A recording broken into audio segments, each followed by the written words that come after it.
எல்லாருக்கும் வணக்கம். මෝට මයිබෝවන් අද ඔයාලා එකතු වෙලා ඉන්නේ සමානුපද පාඩම් මාලාවේ 13 වෙනි කොටසත් එක්ක. බලමු අද තියෙන සමානුපද මොනවද කියලා.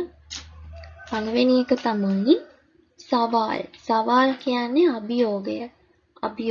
අභියෝගයට කියන අනිත් වචනේ තමයි අරයිකූවල්. සවාල් අරයිකූවල්. ඊළඟ වචනේ තීර්මානම්. තීර්මානම් කියන්නේ තීරණය. முடிவு. තීර්මානම් முடிவு. முடிவு කියලා මේ අපි අවසානයටත් කියනවා. හරිද? முடிவு කියලා අවසානයටත් කියනවා.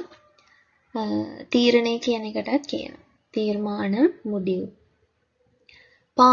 පානම් කියන්නේ ඊතලය. පානම් ඊතලය. ඊටි. පානම් ඊටි ඊතලය. ඊළඟ වචනේ වල්ලඩි. වල්ලඩි කියන්නේ අපරාධය. වල්ලඩි. සමාන පදය තමයි කොඩුමේ. වල්ලඩි කොඩුමේ. ඊළඟ වචනේ අයියම්. අයියම් කියන්නේ සැකය. අයියම් සන්දේහම්. අයියම් සන්දේහම් සැකය.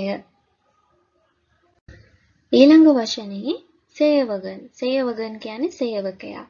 සමාන පද තමයි පணியாள் தொழிலாளர்.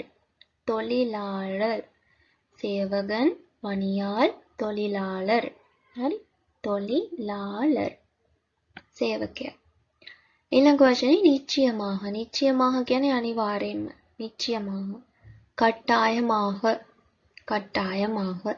අනිවාර්යෙන් එන්න. கட்டாயமாக வாருங்கள். හරි?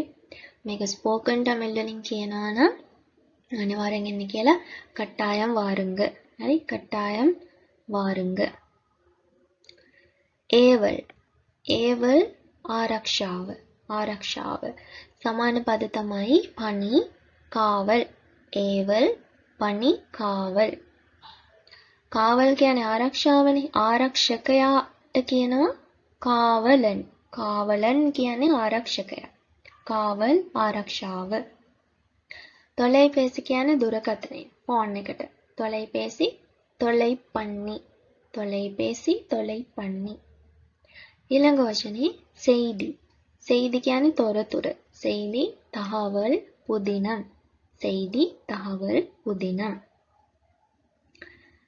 ඉතින් මේ තමයි අද දවසේ කියලා දීපු සමාන පද ටික. තව ඔයාලට අරගෙන එන්න වීඩියෝස් තියෙනවා 4ක්. ඉතින් මේ ඉදිරි වීඩියෝස් 4න් හම්බෙනකම් ඔයාලට සුබ දවසක්.